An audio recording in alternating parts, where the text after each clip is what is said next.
All right, welcome to First and Pod, Week 18 edition. I'm Danny Parkins. Spencer Ray is our producer. Andrew Fillipponi will be here shortly.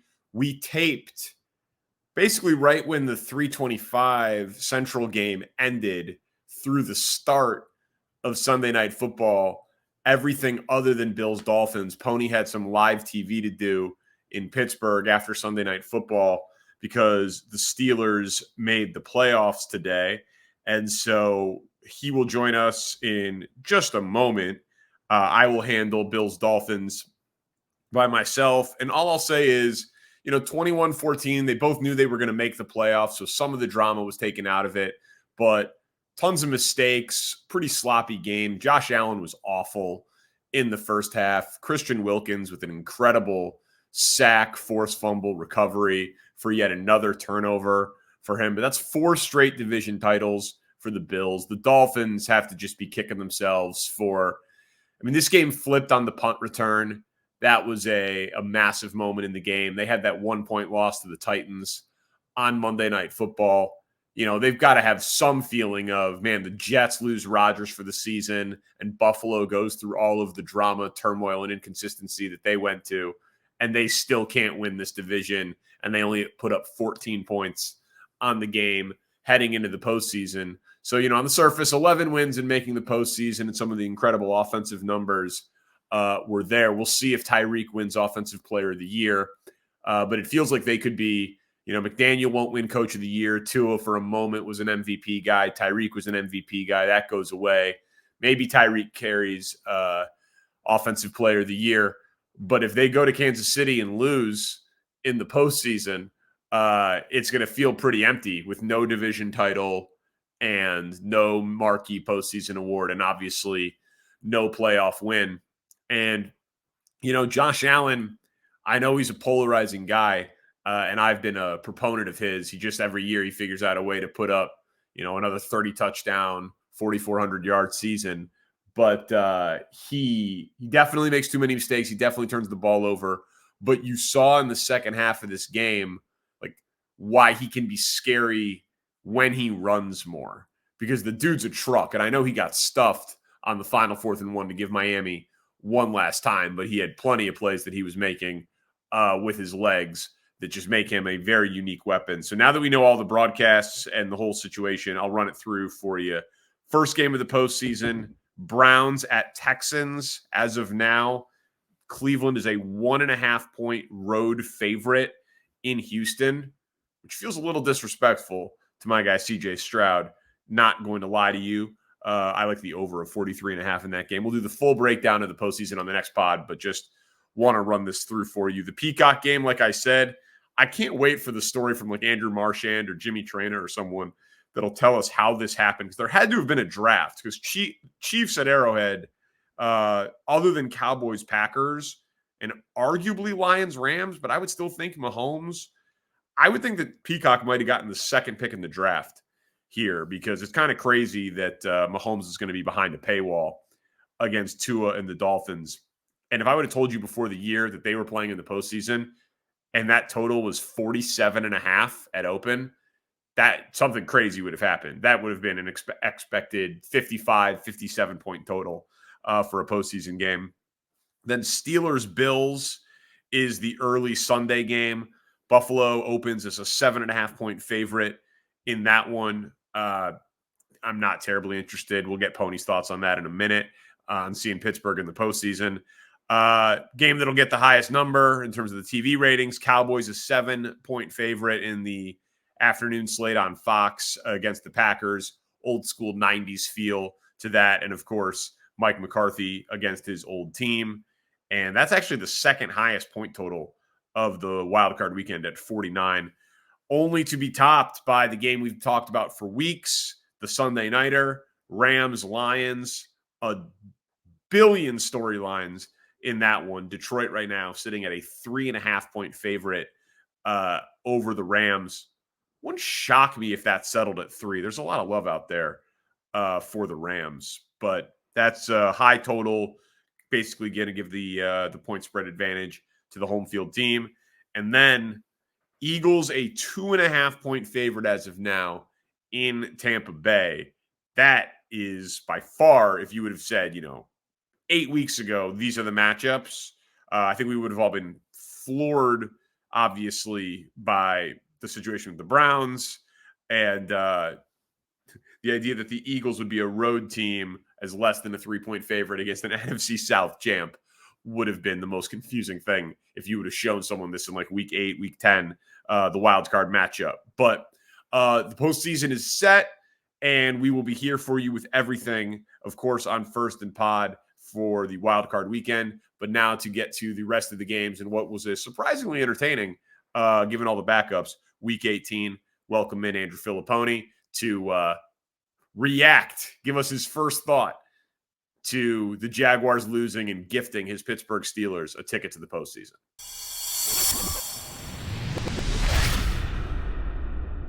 Mason Rudolph saved the Steelers season, and they were in a swoon that had Mike Tomlin and his approval rating at its all-time lowest.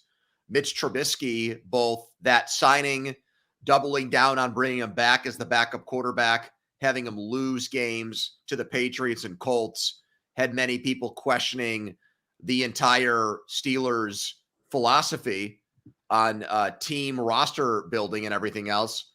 And the dude that had been here since 2018, maligned by Ben Roethlisberger from the day he was drafted, ended up being the guy that got them to the playoffs. It is a surreal story. I mean, it's literally like somebody, the NFL scriptwriters wanted to come up with the Steelers season that made me look as dumb as possible. Tomlin gets his winning record. Pickett's a nothing. Pickett gets benched, and the quarterback that I have openly mocked and given him a moniker that I'm surprised it's not listed on Pro Football Reference as his nickname, Mediocre Mason, lifted them to the playoffs and set a Steelers completion percentage record in the rain against the Ravens on Saturday. Yeah, just wild, man. And, the one thing that I ended up being pretty clairvoyant about is once he went in, I had a good feeling about it, to be honest with you, because I did think that he possessed some traits like his ability to push the ball downfield that was going to open things up for them in the run game. And when teams cheated against the run, he was going to be able to make them pay for that. He's got 3 touchdown passes this year, over 60 yards, Danny. 2 is the only quarterback in the NFL with more. And the guy played 3 games. I'm particularly interested in watching him in the postseason with no TJ Watt on your defense. I'm not terribly thrilled that you guys made the playoffs. It's like this version of Pittsburgh made the playoffs. But my outsider perspective is not very interested in you guys against Buffalo or Kansas City. Oh, you'd rather watch what was left of the Jaguars at the end of the season than the Steelers. You'd rather watch Trevor Lawrence throw interceptions and them really, outside of Evan Ingram, get very little production from their wide receivers, and their defense get gashed over and over again by Derrick Henry, where he's had a season-high yards after he looked like he was ready for the glue factory earlier this year. You'd rather watch that team that lost 5 of 6 down the stretch? Yes, I would, but I'm a sucker for quarterbacks whose names I know. But also, I would just say this, it's just more of an Pittsburgh being boring and it's not about the future thing. Trevor Lawrence, man, that's a problem. They will pick up the 5th-year option and commit to him and treat him like a franchise quarterback and talk about paying him. I'm not sure if they'll actually do the contract extension or not. I would guess not. But they will say and do all of the right things for him this offseason. And he looks the part. He can make any throw on the field. He's got the arm. He's got the size, all of that stuff. But we have been on this now for 2 years, and I was on it hard before the season. People tried to make them into something that they weren't before they had accomplished anything. They took a step forward when they lost Urban Meyer and they infused competent coaching. No question. But that is an awful loss. And you stack it with the awful collapse in the postseason and the incredible amount of turnovers that this guy continues to have. I don't know, man. They'll pay him, but I'd be very concerned that this guy just doesn't hang on to the ball. His second interception, maybe it was injury, maybe it's the thumb, maybe it's the shoulder that's making him airmail all those throws, but he's got some Jimmy Garoppolo to him where he looks like a franchise quarterback. My God.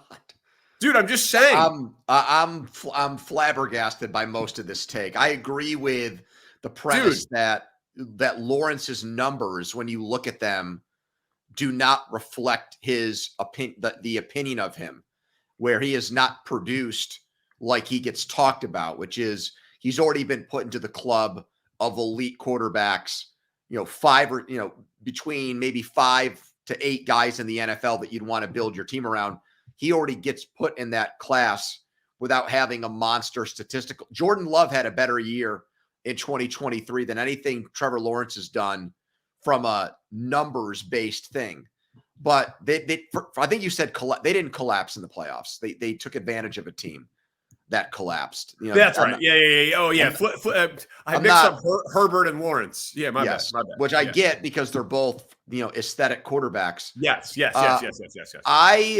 I think Lawrence has 2 pretty good excuses for 2 out of the 3 years where he didn't get it done and win a playoff game. The Urban Meyer thing, like you mentioned, and then this year, just all of the injuries that added up. I'm still more a believer in him than not, but I will confess that you're right about his penchant for some of these turnovers.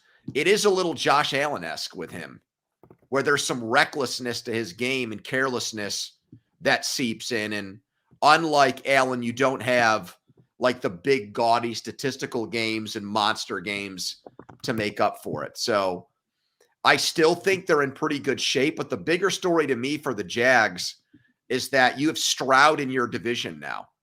And last year at this time, we were talking about how, there was uncertainty at the quarterback position on those other 3 teams, and Houston had won in week 18 to keep themselves from getting Bryce Young. Well, they lucked into the best quarterback by far from that draft class, and we don't know what Anthony Richardson is yet, but we know he's got a damn good coach who's going to get the best out of him. So their road, both to win their division and compete in the AFC, I think got harder this year. So we obviously do every team, every game, every week, but we'll call this covering the Pittsburgh game, the Jags-Titans game, the Colts-Texans game, and Browns-Bengals, because nothing really was meaningful from Browns-Bengals today. I saw one meaningful thing from that game. I don't know if you saw it. I was just going to say the reason I included that in the opener was because Texans play the Browns. Well, let me tell you, I'll give you something right now that was worth it from that game. Go ahead. The Browning family box. Did you see Mrs. Browning? I think girlfriend Browning. Yeah, girlfriend Browning came to play. Oh my! It was a playoff game. I spilled my drink. Yeah, it was a playoff game for the Brownings. I liked the tweet, but then I remembered that people could see your like, so then I had to unlike it and bookmark it instead. It's a true story. That was by far. Burrow's a pretty swaggy guy. I think Browning is too. I think it's rubbed off on him a little bit. Yes. All right. I'm in agreement with you. The Colts thing, and I know we're a little bit late on this because it's a Saturday game, and I don't want to rehash things that people have already seen on TV all day Sunday, but I like Steichen a lot. I don't for the life of me understand what happened at the end there with a timeout first before the 4th down play. And then you've got probably your 3rd or 4th best running back in the game and not Jonathan Taylor on 4th and 1. And I know that Taylor had left the game, but he had come back in. He was out there earlier on that drive. He was their best offensive player in that game, and he was the last 2 games of the season. And they paid him to return this year from his holdout and be their best player. Why he's not on the field there is just a total brain fart. And the play still should have worked. I mean, it still ended up being a good play call. The throw needs to be better, and Obviously, the running back got his hands on the ball and should still make the play. But one of my best friends and someone who's a loyal listener to this podcast, Colts fan Greg, is just, beside himself because of what happened there. And by the way, Colts fan Greg, I think I told you this, he got married on the day Andrew Luck retired. That's an all-time story. Yeah. And it ruined his wedding day. And he doesn't say that it did, but I know how fanatical he is. It did. And every time the anniversary date comes up, I think he spends more time lamenting Luck's retirement than he does his nuptials and his great marriage. But yeah, I mean, do you agree with me on that? Like Steichen, I'm going to say it. That's actually a play that when I'm splitting hairs on Coach of the Year, I would hold that against him in the overall analysis. Yeah, of course, man. Well, I said on the last pod, I said that if he won the game and they made the playoffs, that I'd make the case for him. But that's how fickle these sort of things are. There can only be one Coach of the Year. This isn't an all-star team. This isn't a Pro Bowl. So Stefanski and D'Amico Ryans and Dan Campbell are probably going to finish ahead of him in the voting, even though it was an incredibly impressive season, but a disappointing ending for sure. All right, ask me about my game. Oh, okay. Sorry about that. I didn't have. No, it's okay. We're just it's about but that time. But I do now. What, if anything, did today mean for the Bears' future? The Packers beat Green Bay again at Lambeau. They clinch a playoff spot. They sweep the Bears. They sandwich first game of the year, last game of the year, and they move on. And it ends your Bears season, and it sets up, I would say, outside of what happens in the next few days with Belichick and where he goes, as far as on the field, clearly the best story in the NFL this offseason will be what happens with the Bears at quarterback. So I would like to think that now that Ryan Poles is in charge and Kevin Warren is in charge, that one data point against the Packers will not carry outsized importance and value and weight internally. Ryan Poles said that he's deleted Twitter until after the draft. He's not going to be taking feedback from fans, that they are going to hunker down and be diligent and deliberate in how they go through this. But in the past, that's been a question because the McCaskey family, they're fans by their own admission, and they, by their own admission, hate losing to Green Bay as often as they have. So, there's always this undertone of pressure from ownership and overreactions from Packers games. But for the fans, man, this shifted opinions. I can prove it to you with data. New Year's Eve. Do you want Matt Eberflus coaching the Bears next year? I posted that poll question. 5,800 and some odd votes. It was 61% no, 39% yes. 8 days ago. Right when the game ended. Second the clock hit zeros today. I got 3,200 votes in 50 minutes on the same question. Do you want Matt Eberflus to be the Bears head coach next year and of the future? 90% no. So 1 game, 1 week, 30% moving against Matt Eberflus. And you could say that's recency bias or whatever the case may be. I understand that. But they got outcoached. They got outplayed. They got beat thoroughly on both the offensive and defensive side of the ball. And Jordan Love looked light years ahead of Justin Fields. Now, I did not like how little they actually threw the ball with Fields. Bryce Young threw the ball a bunch 2 weeks ago against Green Bay. They scored 30. Justin Fields threw it 16 times today. They scored 9. So I know that Fields struggles against the zone and his run game was limited. I understand that. But they were thoroughly outclassed and thoroughly outplayed. And I have been advocating for cleaning house at coach, coordinator, and quarterback and taking your shot at greatness and seeing what type of coaching candidates could be attracted to a really good roster with really good draft capital and really good cap space and Caleb Williams attached to it. And I am cautiously optimistic that this result was bad enough where I'm going to get my wish, but I will be floored if Justin Fields is the quarterback of the Bears next year at this point. I don't know how you could commit to him when you just saw him get thoroughly outplayed by Jordan Love. Yeah, I would have it's funny because you're in the cauldron, you're in the eye of the storm there in Chicago, and so you live this every day of your life. And so I really kind of live it vicariously through you whenever we do this together. Yeah. And so once the Steelers game wrapped up and I got done celebrating, that's the game. We didn't get it in Pittsburgh, by the way. So I had to pull it up on my third TV on the ticket.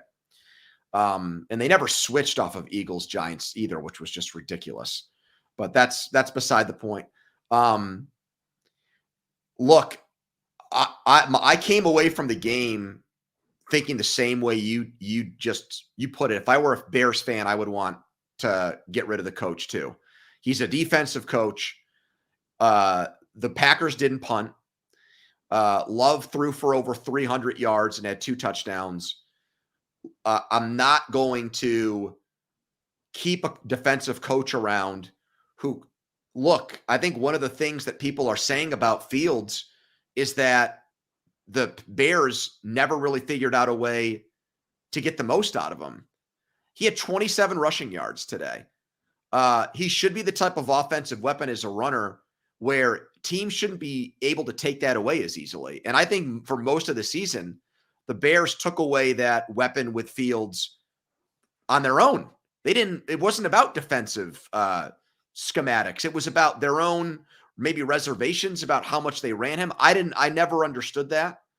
I think in order for him to be a great quarterback, he needs to be proficient at both. You need to allow for him to be a runner, because I don't think it's a Lamar Jackson thing where he's just going to succeed as more of a pocket passer. I think you've got to keep that running thing going.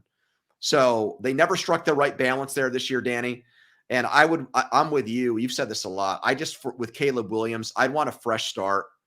And I'd want during this offseason to be able to sell the best coaching prospects on the idea of coming here and teaming up with a generational quarterback talent. I mean, you're doing your organization a disservice if that's not the way you attack this offseason.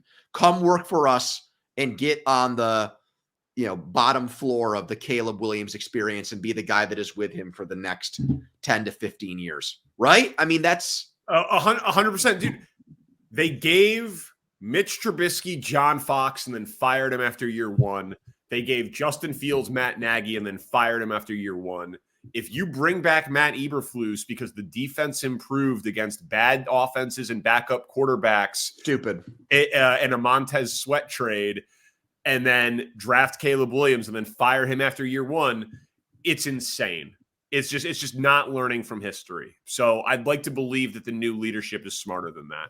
We've got a ton more games to get to, including what the hell Dan Campbell was doing. More First and Pod after this. All right, back in on First and Pod. The 5-star reviews have been coming in. Pony, we appreciate that. Leave us reviews, tweet them to us. We will retweet them. He's at the Pony Express, Pony with an I. I'm at Danny Parkins. Tell a friend. This thing's only going to get bigger through the playoffs and what's going to be a busy offseason. So subscribe. Do you think that I am gaining popularity by my instant reactions to what happens in these Steelers games? Or do you think that people are more appalled and freaked out by the raw version of me that they're now getting on social media? I like you less. I can tell you that. I can tell you that much. With your singing and your dancing and you're pretty sick, Chubbs. But I love you. It's frivolity. Yeah, it is. Yeah. Oh, that's what it is. Okay. Lions Vikings. Is Dan Campbell crazy? This is the risk reward of doing this. We don't back down from people. We're all in at all times. We're not going to take a game off. We're coming off a loss that we felt like we got screwed. The whole NFL world thinks we got shafted. We can still get a 2 seed. We're going to play to win and give our home fans a win over a rival team. And then you lose Laporta in the first quarter to best case scenario, a knee bruise that will keep him out of the wild card game. pointless. I mean, I don't understand why they didn't take their 6 or 7 best players and sit them today. Maybe even more than that. And Laporta would have cracked that list. He would have made that list with Goff and with Hutchinson and with, I wouldn't have played St. Brown. I mean, I would have sat all of those guys today. I think that's what most coaches do. I don't think you're any less of a masculine coach or players coach when you do stuff like that. So he took an unnecessary risk today, and it came back to bite him. They lost one of their best players who they were probably going to need against the Rams this weekend. It's Brandon Staley and Mike Williams. Yeah. You know, yep, that's right. And we crushed him for it. And Staley's looked at as kind of a nerdy coach, analytics guy, and this is the polar opposite of that. So I guess it doesn't matter. And it wasn't even just Laporta. I mean, Raymond, the punt returner, got hurt. Amon-Ra St. Brown took a vicious shot late. He seemed okay, but I mean, they're playing with fire the whole time. I know the argument against it is that that's just what he is. Like you called it masculine. He goes for it on 4th and 7, even when the refs screw him. The kickoff team is doing some huge dance after they score before they go and kick the ball. Like they have, I mean, he threw a pass in the middle of the field on a touchdown drive today to Dan Skipper, number 70, their offensive lineman, the one who reported but wasn't granted eligibility last week. They threw it to him at like the 45-yard line. The place went insane. Like if I was a Lions fan, like a paint my face, wear a Scott Mitchell, Herman Moore jersey, diehard Lions fan, I would want to sign Dan Campbell to a lifetime contract. Like, you know what I mean? Like I get why people love him. I get why the players love him. They play hard for him. All of those things. There was a way to do all of those things today without playing your best guys. I agree, man. There was a big but coming. Like at some point, you have to be able to say, do the same messaging to the team and say, and you know what? And we're going to go out there and we're going to kick the Vikings' ass with backups. Like, you know what I mean? Because who knows who it's going to be. Like, don't tell them all week if you don't want to. Make them go through the full week of practice. And then at 9 a.m, go tap eight dudes on the shoulder and say, you're sitting today. You know, it's just, if you're locked into where you're going to be in the postseason, and I know there's 2 and 3 seeds up for grabs, it's just very, very unnecessary. And it's a bummer. It's a bummer. The NFC is wide open behind San Francisco, and they would say that they could beat San Francisco. I wouldn't agree, but they would say it. So it's just I like to see the teams at full strength in the postseason. So I thought it was unnecessarily risky. I think that's a funny line that you just used there, by the way. It's wide open except for the juggernaut team that's in their conference. We just saw them lose to Baltimore, though. So, like I said, it's the Eastern Conference was wide open in 1996. Besides the Bulls. Well, no, we had never seen. Okay, all right, smart guy. Let's keep it. Let's get some pace. Let's check some pace into this offense. All right, okay? Next up here. Oh yeah, You've got the NFC East games. Dallas takes care of business. Philly doesn't. WTF happened? Okay. Coming into this year, if I would have told you that one of these teams would just collapse and puke all over itself and be completely untrustworthy and be ripe for a one and done, and the other would just answer the bell, take care of business, be figuring out ways to win, be playing analytically inclined football, you would have said that it was the Mike McCarthy team that's collapsing. And I know that Philly's biggest problems are defense, and there's questions, obviously. I mean, Devontae Smith's not there. Swift was out. Hurts, his middle finger looked like my spine with severe scoliosis. They've got some injury problems on offense that was not them. We'll see what team they bring in terms of health on the offensive side of the ball to the postseason. But the biggest takeaway, and no disrespect to Cowboys fans, it's that Philly looks ripe for a first-round upset, man. They look broken, and they look like they have mailed it in. So maybe it's health on offense, but that defense is horrendous. Horrendous. I don't really see any redeeming qualities about them right now. Their offensive line has gotten worse as the season's gone on. It looks like it's aged out. Guys like Lane Johnson and Jason Kelsey are super old. Other than what they do in short yardage situations, they don't do anything else well. as an offense right now. A.J. Brown got hurt in this game. He was in a heap on the ground with a knee injury, never came back in. I mean, that's another thing that you're going to have to watch, because in this game, Jalen Hurts was just throwing jump balls in double coverage to Julio Jones. I saw that the immediate reaction out of Philly on the post-game show there was, and it's Philly, so you take this kind of thing with a grain of salt. Yeah. But they said they don't even think this team has hit rock bottom yet. And I don't disagree with that. I mean, they've lost 5 of 6. Well, go lose to Baker. Right. I mean, Tyrod Taylor had 227 passing yards in the first half of the game here. Now you're not even beating the little brother team that you stomped on all of last year, beat the Giants 3 times, beat them earlier this year. You've completely, you've made it a one-sided rivalry. Before it was, okay, they're running out of gas here. Last year, they're playing all their good teams late in the season, but the last 3 games were 2 with the Giants and 1 with the Cardinals. They'll go 3-0 and they'll win the division. They went 1-2 in those games, and they tried to win all 3. They didn't come into this game resting guys today. They got thoroughly outplayed. So I agree with what you said at the start of this. Like, I would say even though the Eagles were winning in this kind of smoke and mirrors method in the beginning of the year, I think we just all assumed that they would at least give up some kind of fight here by the end of the year. I mean, maybe they're not a championship caliber team, but they're not going to go out like chumps. They suck right now, dude. If we're power ranking NFL teams, I think I'd put them last among the teams that made the playoffs. Who's worse at this very second? That maybe the team they're playing, Tampa? Right. I mean, I'd pick Green Bay against them. Rams, yes. Rams, yes. I'd pick Green Bay. Steelers, yes. The Steelers would run for 300 yards against them, dude.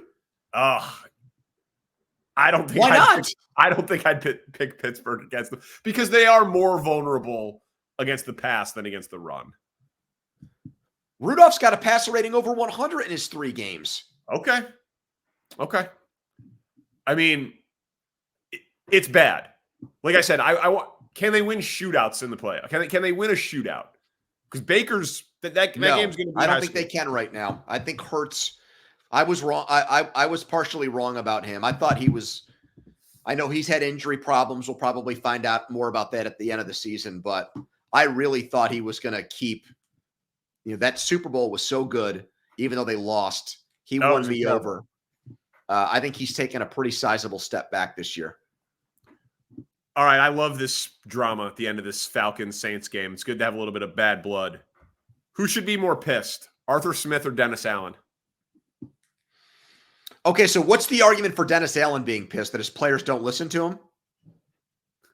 Insubordination. Yeah. Dude, the story after the game was, they asked him on the sideline if they could get Jamal Williams a touchdown. He said no. Mm-hmm. They lined up in victory formation at the 1 with Jameis under center and Taysom Hill 10 yards behind him.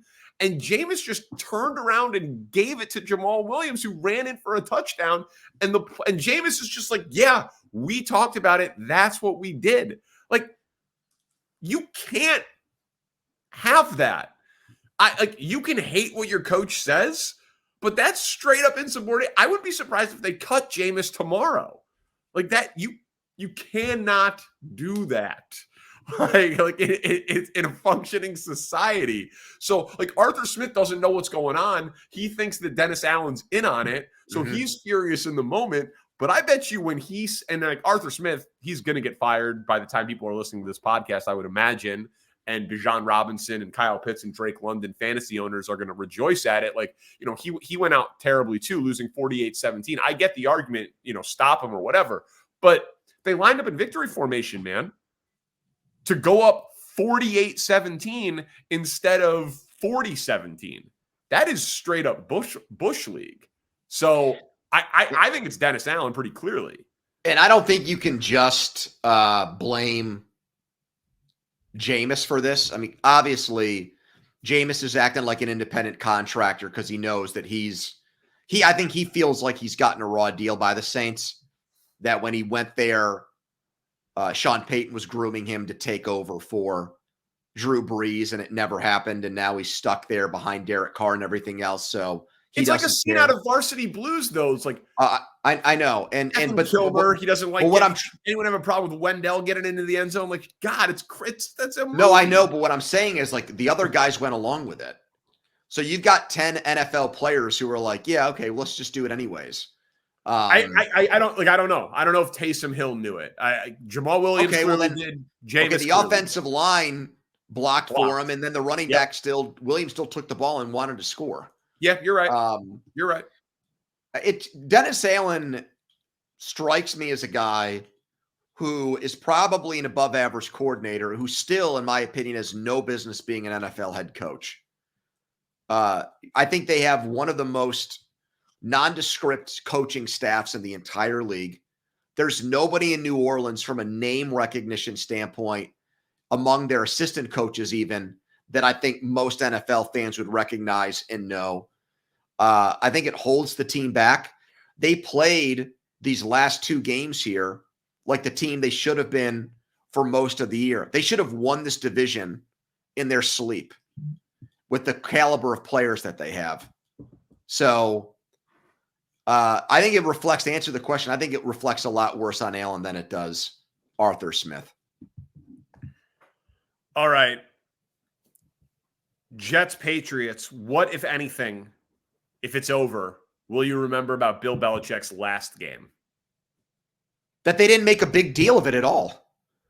And that there were thousands upon thousands of empty seats there in Foxborough. It wasn't treated at all by fans, even if the organization didn't want to recognize it. They didn't send Bill Belichick off with a thanks for all the great memories. We love you and appreciate you, Bill type moment. The players did more of that for Matthew Slater, the special teams ace, than they did Belichick. There were no heartfelt moments there. When Brady was in that last game, when they lost the playoff game, his final year there to Tennessee, it felt like everybody knew that he was done. And the fans took notice of that and treated him thusly. There was zero of that today with Belichick. I'm not a big Belichick fan. I respect what he's accomplished. I'm not going to say I feel sorry for him, but it didn't feel appropriate is what I want to say here. I thought he deserved better.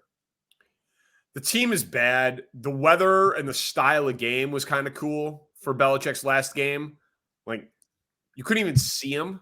Like, when he walked out to shake Salah's hand very briefly afterwards, and he's wearing the winter coat and the full face mask, and his head is down, you looked like Obi-Wan Kenobi.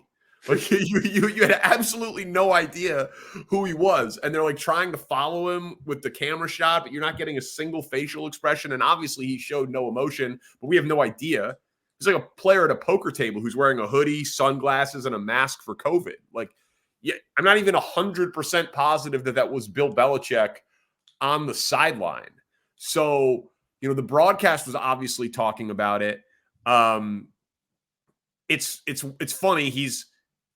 He now is tied with Dan Reeves and Jeff Fisher for most regular season losses by a head coach with 165. And he's tied with Tom Landry for most losses combined regular season and postseason. It's obviously a counting stat. Favre having all the touchdowns and the interceptions. Like, the more games you play, the more you're going to win and the more you're going to lose. So he goes out a loser in New England. Jay Glazer in pregame took a lot of the buzz out of it. He said he expects him to be gone. I don't think he says that if he doesn't have it on pretty good accord. So I think we're going to hear about that meeting that he has with the Crafts. And I think within the next 36 hours, Bill Belichick's going to be a coaching free agent one way or the other. And I still kind of think he's going to force Robert Kraft to fire him. And I think that I Well, think yeah, I that mean, if he doesn't, then it's definitely not going to be in the next 36 hours because they're not going to trade him that quickly. well, he's not going to get traded. Florio reported that he doesn't think that Belichick would go along with it. He doesn't think that they would get his cooperation. That he would refuse to go coach a team that they mandated. He'd probably do what he did with the Jets. He would just resign and then find a way to go coach somebody else. He would not be in on that. So, yeah, I mean, Kraft can put on a statement whatever he wants and can say that they mutually parted company, but it just speaks to how far he's fallen, that this fast the organization has left no other choice but to move on from him. Today summed it up. I mean, you hit on it. They finally lost to the Jets. They had won 15 in a row against them. It's the first time they lost at home to the Jets since Matt Castle was the quarterback in a regular season game. I mean, it's done. It's over. And I'm not convinced that Bill Belichick succeeds as a head coach in his next stop. I'm not. Yeah, me neither. He cost me my survivor pool. All right, more first and pod after this. All right, let's pick up the pace just because we have to tag it on the front too. Yep. All right, back on First and Pod. Thanks for listening. Tell a friend. Every team, every game, every week. We'll be previewing all of the wild card ones in our next episode. But Tampa, Carolina, Tampa Pony, 4 straight trips to the playoffs, 3 straight division titles. I understand some of it with Brady, this with Baker. But organizationally, do they deserve more respect? Hey, they do this year, even though their division wasn't any good. For the second straight year, there were no good teams. But this was supposed to be a transition year. Salary cap ramifications of Brady moving on. They had to eat a lot of money with that. They went with a stopgap quarterback, Baker. They only paid him $4 million. I mean, they were looked at by the odds makers as one of the very worst teams in the NFL. The South divisions were won by teams with super long odds this year. When we did our teams to win the Super Bowl draft in the offseason, I got Tampa Bay by default with the 32nd pick. No one took them. We looked at them as the worst team in the entire league, apparently. So, yeah, I do think they should get credit. Todd Bowles isn't looked at as a coach of the year candidate because, there's not a lot of meat to their season in terms of who they beat and how they got to this record. But yeah, I mean, on paper, it looked like there were 3 better teams than them, Carolina included, when this season started. Yeah, I mean, my argument for Carolina was they won 7 games last year and upgraded at coach and quarterback. Not looking great. Yeah, I mean, I think Tampa's season, I mean, they could win a playoff game, given what we talked about with Philly, which is insane, given where they were preseason. It's already crazy that they won. I think they could win 2. I would not. Sure. I'm not saying that I would pick them to do that, but if their path is, because they're the 4 seed, if they go Eagles and then on the road to the Lions, and those are their 2 games, which they probably would be, if there's an upset, if like the Rams, well, I guess, hey, remember I said Tampa Bay and San Francisco were going to play in the playoffs again? Remember I said that and you were like, no way? Yeah. 2 months ago. Divisional round game, possibly. All right. All right. Speaking of one of them, Rams-Niners. We got it, baby. We got Stafford Goff. As of this moment, we don't know when that game is. We know that the Texans game is the Saturday game on Peacock. It's not a Peacock game. It's the early game on NBC. Oh, I apologize. Yeah, I apologize. So no, we do know Rams-Lions. Sunday Night Football, baby. Good. That is so great. It is. That is going to be such a great atmosphere. Well, it's weird. I mean, they've already played each other, but it was in LA. So this is the guy's return. I just, for Stafford, what's going to be going through his head in that spot? I know we'll talk a lot more about this on Thursday when we do our preview pod for the wild card games. But, I would just hate for the Lions. If you're the Lions, you didn't want this. you didn't want your first home playoff game in 30 years to have this emotional tie into it. I don't think. I think that their fans would have much, much, much preferred the Packers in a team they hate, even though they lost to that team on Thanksgiving Day. Now, well, there's a lot we can get into on Thursday with this, but I think if you're Stafford right now, Danny, I'm having a hard time thinking about like who Goff, Stafford, like the people involved in this game. It's playoff games are big, but this is like now you take it to an even different level because there's so much. There's so much personally on the line now in this game for a wild card game. You know, for two teams that probably have no shot at winning a Super Bowl and probably not even a real shot at winning their conference. This is about as good as a playoff game can be. There should be a ton of points. There's a ton of intrigue. The place is going to be rocking. There are just storylines galore. It's going to be in prime time. It's pretty spectacular. I'm very, very, very, very much looking forward to Detroit's not Dallas or New York or Philly, which is obviously has a huge fan base and a huge legion of fans. But I'm just very curious to see what the ticket prices are going to look like for that game. Is it possible that this ends up being the most expensive ticket in the first round, even though it's Detroit, because they've waited so long and now you've got the Matt Stafford factor on top of that? I mean, yeah, I think it is possible. I mean, the other one would be Packers Cowboys, right? It's the only one that could probably threaten it. I would think so. Yeah, I would think that Packers Cowboys is the only one that could threaten it. It's gonna be a awesome atmosphere. All right, you got anything meaningful out of the AFC West games today? Chiefs Chargers and Raiders Broncos. You know, as far as Antonio Pierce is concerned, 5-4 record as the interim coach, but what's their plan at quarterback? And if I'm the Raiders, they've gone with these big, sexy hires before with John Gruden and Josh McDaniels. Just because they haven't worked previously, I would not steer clear of that. If my options are Jim Harbaugh or Antonio Pierce, I'd still take the big swing on Jim Harbaugh and his goofy personality and go with that guy than someone that is, I get it, beloved in that locker room. Okay. So I would not, because Mark Davis might feel like he screwed up with Bisaccia, I would not try to right that wrong here by keeping Antonio Pierce. And then one last thing on Kansas City, LA. How about Kelsey being inactive today? And it ended his streak of 1,000-yard seasons at 8. I actually love that he made a decision and said, you know what, my personal stats don't mean anything. I don't care about those. I'd rather rest and get myself ready for the playoff game. You stole mine. That was Andy Reid loves bye weeks. Like Chris Jones, massive incentive. Kelsey, that statistic.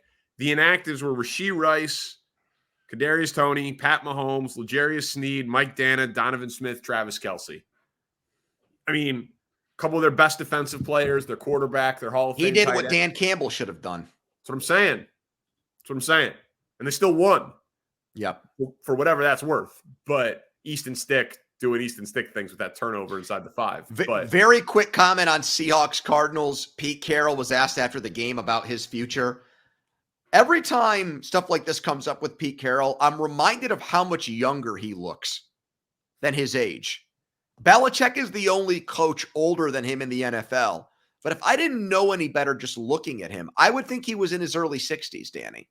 He's in his mid-70s. Yes. Shout out to whatever Pete Carroll is doing to keep himself looking like that. Spry. See, he has the same zest for life that I do that you've mocked me for on this podcast today. So why do you not look like Pete Carroll? A lot of hard living, a lot of boozing. Yeah. A lot of complex carbs in the diet these days. Oh, good for you. I bet Pete Carroll hasn't touched a carb in like 15 years, living up there in Seattle with everything, leafy greens, protein shakes. Probably has like those copper lined sheets. So he's like grounded. He probably does like a 7-day fast once a month, stuff like that. Shout out to Pete Carroll's skin routine and diet, his skin regimen. Love that. All right, Pony, we will be back. So what are you going to do? Are we going to do this Monday?